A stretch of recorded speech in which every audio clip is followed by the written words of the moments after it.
session. Today we're going to be talking all about Likey. I am Likey's product specialist. My name is Izzy Bull. My email address is in the bottom left-hand side of the screen. It's isabel.bull@aventido.com. Feel free to drop me across an email if you have any questions that you don't feel like sharing throughout the session through using the chat box or the Q&A bar that sit on the bottom of your screen. Want this to be a really engaging session though, so if you do have any questions, would like to get involved with the session or anything you'd like to raise or mention to cover, feel free to pop that into the chat box. Perfect. I'm going to start initially just by sharing my screen and taking you across to the main Aventido website. This might be where you've registered for today's webinar, but just wanted to draw your attention to it as this is your sort of hub for accessing any information that you may have about Likey, the product that we're going to be talking about today, or seeing any upcoming future events. So as you can see, this is today's session. We've got a nice webinar coming up with one of our new products, Neuroline, and we've got our National Inclusion Week series continuing for the rest of the week. So we've got a session tomorrow and a session Friday as well. I can't believe it's Wednesday already. This week is absolutely flying by. And then I'll just take you across to the resources hub as well. Again, this can be accessed by the resources tab on the Aventido website to our access to work resource hub. And this is where we've got all of the products listed, and we've got a really nice breakdown of the type of products, a nice description and a video for you to be able to interact with as well. And like I said, Likey will be listed here too. Wonderful. So I'm going to jump in and start talking to you guys about Likey now. So what is Likey? Likey is a multi-word text prediction software. It's able to predict sentences up to 18 words in length, and those sentence predictions include punctuation within them. The smart context-based predictions. So let's say if you're writing a few sentences about the anatomy of an octopus, for example, or it might be that you are writing an email about an upcoming meeting that you have with your boss next week. Likey is learning the vocabulary, it's understanding the context and the jargon used within that sentence or your previous writing to then predict those context-based words moving forwards. Lots of benefits for this. Obviously, the disabilities such as dyslexia, but also people who may have physical difficulties within a workplace as well. So it may be where pressing every key on a keypad or keyboard is quite uncomfortable and painful for an individual. This is where Likey can obviously fit in and slot to help supporting that individual, because those context-based predictions are taking away that effort and that sort of manual side for an individual typing by doing that and within its functionality. Within Likey, the back end of the control center, there are 60 plus specialist categories or inbuilt dictionaries. I'll deep dive into these a little bit later on, but those categories cover everything from engineering, finance, marketing, sales, or educational categories within there as well. And you can engage with those at your leisure as an individual using Likey. That's a place for you to be able to let Likey know what work it is that you may be doing, a project you may be carrying out, or your job title may be within sales or marketing, for example, and that's where you can let Likey know that, so it's able to support you more effectively in its understanding of you and how it supports your multi-word prediction side. You're also able to upload your own word lists or dictionaries. So I myself, within my role here at Aventido, have various lists of different words that I've learnt within the industry and within my day-to-day practice. So that's an example of a word list that I'm able to upload to Likey. And again, it's just enabling Likey to be able to support you in your day-to-day work and your day-to-day leisure through it being able to understand your writing style, the context, and its predictions are a little bit more guided and tailored to that language. And again, it works in that all-important Welsh, Scottish and Irish. It actually works across 80 plus different languages, and that language portfolio is only expanding, which is really exciting. There's some of your more sort of generic languages in there, your sort of European, French, Spanish, etc., and some of your more unique languages as well, actually, so the likes of Cornish, Japanese, for example. So a really good array and span of languages across Likey. And within those languages, the spelling and grammar correction takes place, as well as the multi-word text prediction as well. So on the spelling and grammar side, Likey offers context-based spelling corrections. those corrections are user controlled. So you don't get that red wiggly line that makes you think, oh God, I made another mistake yet again. That's my pet peeve, is seeing that red wiggly line. You get a box that sits just above. You can see an example on the right hand side here with like you essentially saying, I don't think you meant to write it that way, Izzy, or this is what I think, or how it should be spelled. And we've included this bit of grammar for you as well, which just sits above in that nice bracketed box. And as a user of Likey, I'm able to accept or reject that correction that Likey is offering.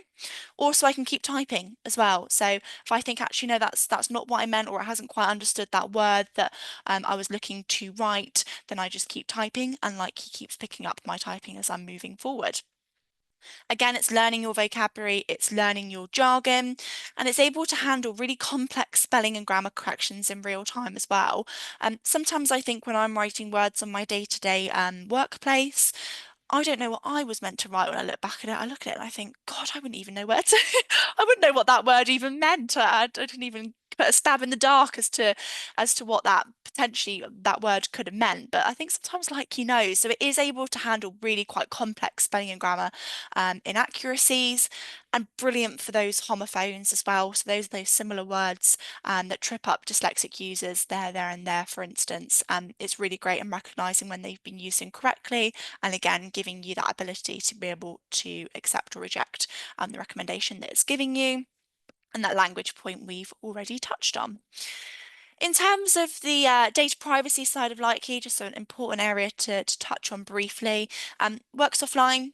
No data is collected, no content is collected, and everything is stored locally as well. So I like to think of a nice green tick, but I've put a blue example here on the right-hand side of my screen. So there's that tick in terms of the data privacy and it hitting those necessary requirements. And some of the technical advantages and support as well. So it's really discreet and seamless support. So it integrates really nicely into Windows and works in the background. I don't like to say this point because I think it's a sad thing to mention, but I think it's important to cover, and that it is really discreet in its nature, that ensures that any user that's receiving it and using it receives that support without drawing too much attention, which again is quite important, for a lot of individuals that are within that professional setting, because it enables them to be able to receive the support of Likey without them feeling like there's that red flag on their shoulders, that they are different, that they are abnormal. And I think there's a lots of, negative connotations to that, and I really hate to touch on it because I don't think we should feel that way, but I think that is sadly the reality that lots of individuals do feel. I myself have felt it, but I've never felt that with using Likey because it can be really, really discreet, which is lovely, and you've got lots of settings that you're able to play with as an individual and user as well, as much or as little as you want to ensure that it is as discreet or as loud as you wish it to be. Some technical advantages as well, just to touch on those. It's really simple licensing and migration. Likey makes it really easy to be able to transfer a license and prediction profile across to a new device. I myself have moved it from computer to computer. Really simple and easy to do that. Essentially, you're able to pick up where you left off without having to have a really steep relearning curve as a user. The big part to talk about with Likey is its prediction profile, and this is what it builds up of all its knowledge from you as a user, and that's that thing that we want to protect. So that's that thing that gets passed across to your device license as you're moving across to a new device. Like I said, it's really, really discreet in its nature, and it can be really low maintenance as well.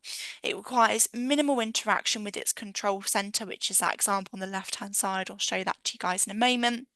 And it makes it really ideal for organisations that might not have a dedicated team to manage assistive technology. It's very easy as an individual to be able to interact with it as much or as little as you want to.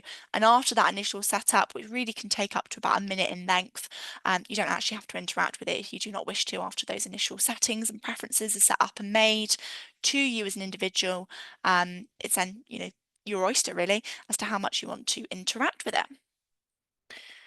Just to talk a little bit about Likey Medical, so I'm only going to touch on this really lightly, and it is basically does what it says on the tin. It's a medical specific version of Likey, and it is approved on the DSA and Access to Work. It's a highly specialised version of Likey that is tailored to individuals that may be working in the medical profession or a medical environment. Everything is exactly the same, apart from one particular point that I will dive into in a moment, but I'm just going to reiterate it's exactly the same as everything else that the standard Likey does, in that it is offline, it's private and confidential, no data is collected, and you've got that accountability and decision about engaging with the spelling and grammar and text prediction element of Likey. Again, it says multi-word text predictions, it says spelling and grammar corrections. The only difference is that it's using context crane from 27 pre-trained medical topics that sit in the background of Likey, that enables it to be able to handle that quite technical language that may be sort of biological, chemical, and might be around psychology, for example. That enables it to be able to do its job a little bit more effectively and suitable for people that may be within that medical industry. Some of these medical topics are here. I've just put a little screen capture of it because I'm not going to share my screen and show Likey Medical to you guys today. We're just going to touch on Likey as itself. But you can see some of the example of these topics. Again, you can interact with these as a user depending on how relevant they are to you. So it might be that you cover dentistry, nursing and pediatrics within your workplace, and that's where Likey Medical will be specific and appropriate for you to use as an individual. And you can engage with these topics similar with the topics that you have in Likey in general to let it know who you are and what is going to be sort of the general context of your writing language. Again, it's that powerful alternative to speech to text. It is actually already used within the NHS. That data privacy point is ticked. I've clearly gotten quite passionate about it here because I put it in capital letters, guys. It's user controlled and you've got that accountability, and it works in the NHS systems and electronic patient records. And you've got those accessibility features as well, which we will dive into in a moment, for dyslexia, visual impairment and physical difficulties as well. Wonderful. I'm now going to jump into a live demo. Like I said before, if anyone's got any questions, feel free to pop them into the chat box. Alternatively, if not, that's absolutely fine. Lovely. I'm just going to reshare my screen. Wonderful. So what you can see here in front of you guys is the Likey Control Center, or as I like to call it, the Likey dashboard. You're brought into this main dashboard page upon entering your Likey. It can sit just at the bottom of your taskboard of your desktop that you might be using, or you can hide it, similar to the likes of Microsoft Teams. You can have that pinned to the bottom of your taskboard on your desktop or computer, or you can have it hidden depending on your preference and how much you want to interact with it. For the purpose of today's webinar, I've actually reset my Likey. I'm not a level 1 user. I'm a much higher level user than that. I will put myself some kudos there. But I've reset it because I don't want it to, when I'm demoing it and showing you guys Likey in action, for it to be bringing in all my email contacts that I have just been liaising with, with my team members and colleagues on. I want it to be fresh for the purpose of showing you guys how it works. So this is essentially your main dashboard area that you're coming into. It's giving you a little bit of a breakdown of some of the statistics about how you're using Likey, any time that you may have saved, talking about your writing efficiency. It shows you your top writing apps in the top left-hand side here, so they're just listed, your top 3, and you've got your Likey master switches on the right here, so you can turn these toggles on and off and really quick and easy on this main dashboard page. Touching on the personal metrics, your productivity metrics, really again, I use this phrase quite a lot, but it's your oyster as to how much you want to engage with this or not. And you can break it down in terms of your different applications, different time periods, languages, and you can export this data as well. But this is really just showing you how Likey's working, how it's supporting your writing, and giving you some overall statistics about your day-to-day writing, your efficiency, and how much daily typing time you're doing as well. Moving across to the prediction profile. So this is some settings that we have here around the prediction of Likey. So this is where languages, categories, your ability to create categories and some of those import settings sit. So we can see here I've got English, French, Irish and Scottish active for the purpose of today's webinar. We can engage with selecting new languages that we may want to add in to Likey. We just simply click on them and we just connect it to our Windows language settings there. I won't do that for the purpose of today's webinar, and we can simply deactivate them just by clicking on them, and we can see that Likey is just updating the prediction model on the bottom right hand side of my screen now. I'll just disable Spanish as well, so you can see that in action there as well. There's no limit on these languages too, so it might be that a user speaks multiple languages or is learning different languages. They can select as many or as little as they want to here. Or it might be that they just choose to have English active if that is their main sort of language that they do speak. Again, there's loads and loads on here. I was going to say hundreds, but we're not quite at that mark yet. Like I said, it is growing massively, but you can see there's some really unique languages on here as well. And like I said, this is a growing area of Likey, which is really exciting. Talking a little bit about the categories now. So this is the area I was talking about before, where you can come and engage with at your leisure. And this is just an area you can let Likey know who you are and what you're doing, essentially. My recommendation would be that when you get in and you get your license set up, that you come and engage with this area and say, yeah, Likey, I work within the aerospace industry or the automotive industry, or I work in chemistry and earth sciences, for example. You simply click on these topics, very similar to how you engage with the languages settings. So I'm letting Likey know that I do a bit of this in my day-to-day work. So it's just a case of engaging with this. And like I said, this isn't something you have to do. Again, it's just letting Likey know so that it can support you in the text predictions that it's giving you and the spelling and grammar corrections just a little bit more effectively. This is an area that's also growing. I'm aware that there are more industries than just the ones listed on the left-hand side here, but you do have the ability to be able to create categories as well. This is where you can upload word lists, dictionaries, might be email chains that you have, for example, as well. This is really an area that you can use at your leisure, and it's just that part of educating Likey and letting Likey know who you are and how you're writing. It is also watching you, so this isn't the only information you're giving it. It's a bit like MI6, I think, sometimes Likey. Everything you're typing, everything you're writing, Likey's learning and understanding your writing style, your jargon, any familiar spelling mistakes you might make. It's understanding context that you use on a day-to-day basis. So my Likey prediction profile and the profile I've built will be very different to a friend who maybe works in veterinary medicine, for example. Completely different prediction profiles, and Likey is understanding that through how you write on a day-to-day basis. This is just an area that it can support you in that through the categories as an inbuilt piece of functionality. And the folders or the categories that you can upload can be the following types of files: Word documents, PowerPoint presentations, Excel spreadsheets, your rich text files, and plain text files as well. Wonderful. Just diving into the preferences area now, then I'm just working my way down the left-hand side column here within the Likey Control Center. Preferences is the next area to talk about.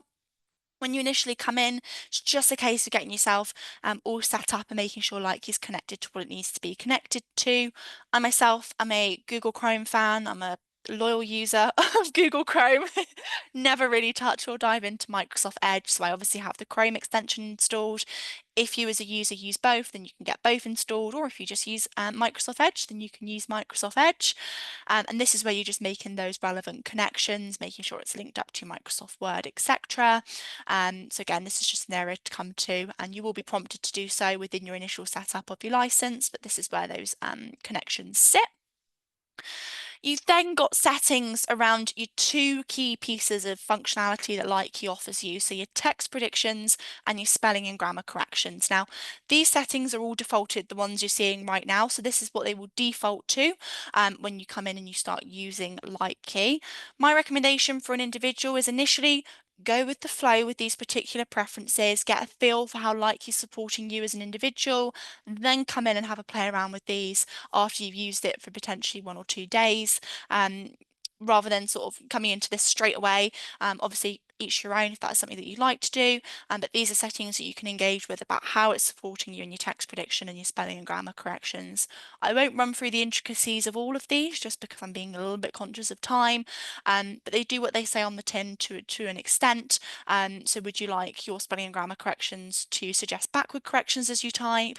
Would you like them to be able to suggest uppercase corrections at the beginning of a sentence? Again, you've just got these settings that are relevant to the two pieces of functionality, your spelling and grammar and your text predictions. one to talk about here, and I will show the mathematical expression side of light key in action.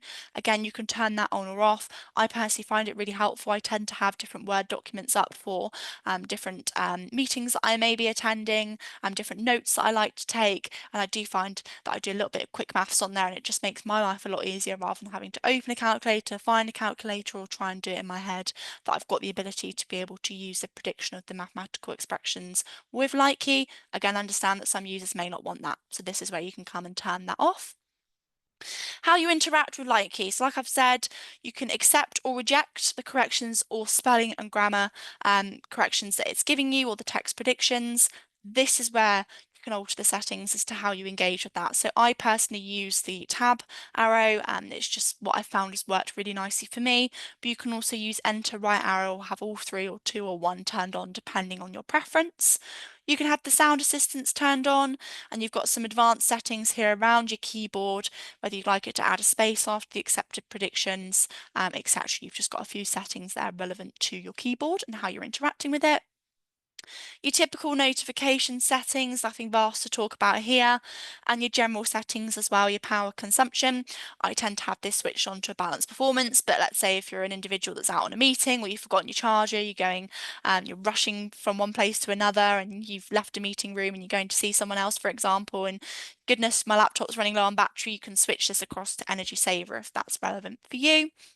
And this is where you've got your all-important backing up your light key data, restoring your light key data, and resetting anything to your factory settings.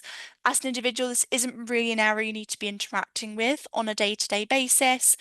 It's just some settings here in case you do need to access them. And then your license settings here as well. This is just giving you your license number, your days remaining on here. Lovely. The last area for me to talk about is the accessibility settings. This is probably my personal favourite area to talk about. This is where we've got some of the master switches for optimizing your prediction experience for people with dexterity or physical typing difficulties, and the ability to optimize your prediction experience for people with dyslexia as well. The question I tend to get here is, what does that mean, Izzy? What does this actually mean? Okay. So an example of this bottom one here that I've currently got switched to active. I myself spell the word availability wrong every single day. I use it on a daily basis because part of my role is having meetings with people and discussing availability, and I've spelled it incorrectly every single time for years. I've just gotten into a habit of spelling it incorrectly. This gives an added layer of protection for people that may make similar mistakes and have dyslexia or learning difficulties, such as myself, just to ensure that Likey isn't going to learn that incorrect spelling mistake, because I do make it so frequently. So best practice here, if these two settings are relevant to you as an individual, if you have a physical typing difficulty, or like myself, you may have learning difficulty or dyslexia, just switch these toggles to active, because they're designed just to give you that layer of protection and relevance to the particular disability that you might have. You're able to pick your suggestion colour. Again, this is dependent on how discreet or any colour preferences that you may have or want. I myself quite like the orange theme, but you may want a slightly more subtle theme such as the blue colour, or you may like the colour green, for example. So this is where you're able to interact with this depending on your needs or user preference.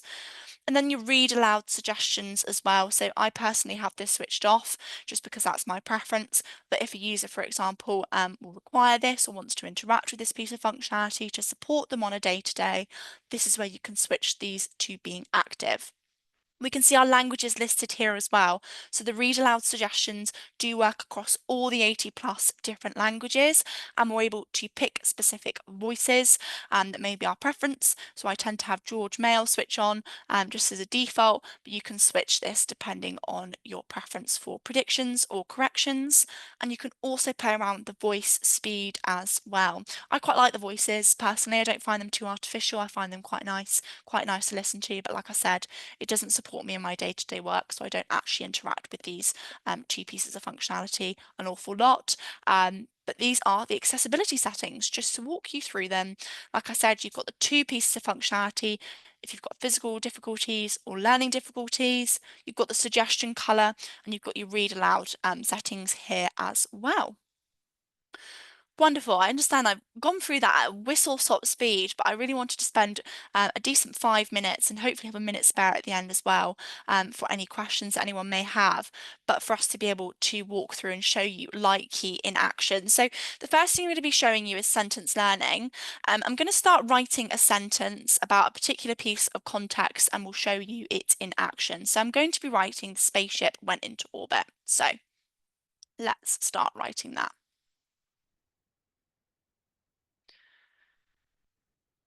Lovely. So I just went a bit quick there at the beginning, but we could see that Likey was actually predicting spaceship and we can see it's predicting went. So that's what Likey is doing here. It's in that orange color.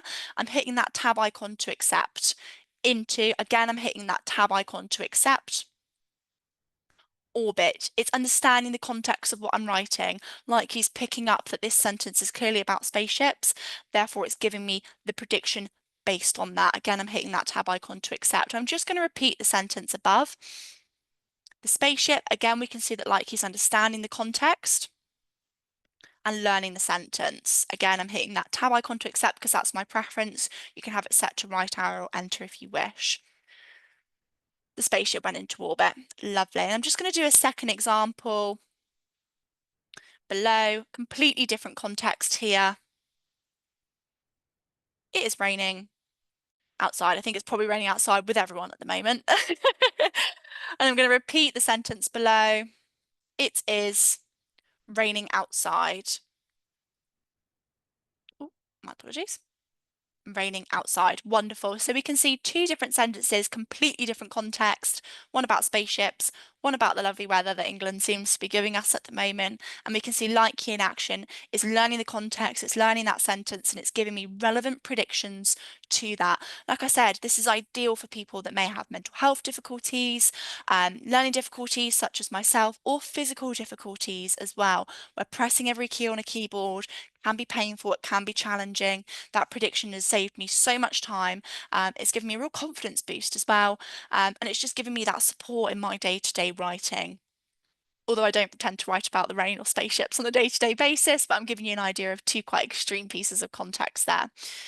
The next one is spelling. So I'm going to type this quite slowly just so I can make sure that I am, although I think I probably would spell incorrectly anyway. So we can see like he's also predicting here. So I'm hitting that tab icon again.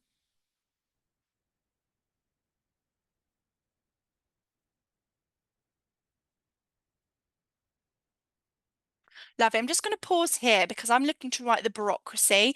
We can see Likey above here is thinking I'm potentially wanting to write the breakthrough. If that's not relevant to the context of what I'm wanting to write, I just keep typing. And we can see it amends that. It's understanding now what I'm looking to write. I'm hitting that tab icon to accept.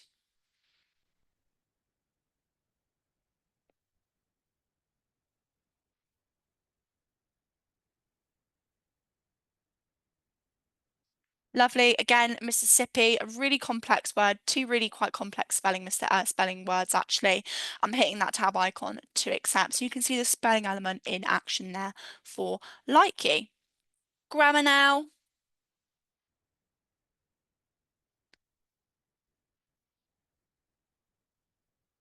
Lovely, we can see I've made a mistake with my grammar here. I've put like you don't, it's like doesn't is the correct grammar here. I'm hitting that tab icon to accept. We can see it's given me that suggestion above. Collect, a spelling mistake.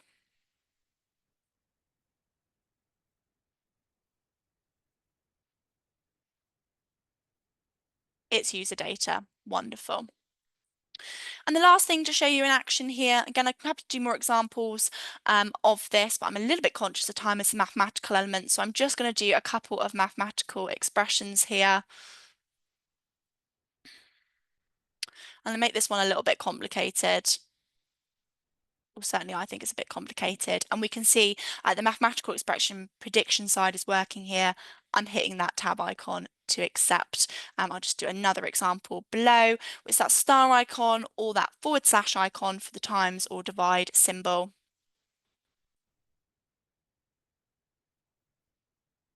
59. And hitting that tab icon to accept. Wonderful. So we can see the sentence learning, spelling, grammar, and mathematical side in action within Likey. Perfect. So I've stopped sharing my screen. It is past on the dot. Just want to thank everyone for joining today's webinar. If you do have any questions, feel free to pop them in the chat box. I will stay on for a couple of minutes, or if there's a bit of functionality you want me to dive into further, then please let me know. Also get yourself registered for the other webinars that we have coming up tomorrow and Friday. They should be really good. There are some of my fantastic colleagues, so we'd love to see you on those webinars as well. But thank you guys so much for joining today's. You will be prompted to do a feedback form when you end the webinar and when you leave today's webinar. That's where you can select if you would like a demo license for Lightkey. I can get that organised and arranged for you so you can get yourself in and have a play around with it. Alternatively, feel free to leave some feedback in there as well, even if it's not something you'd like to demo. But thank you guys so much for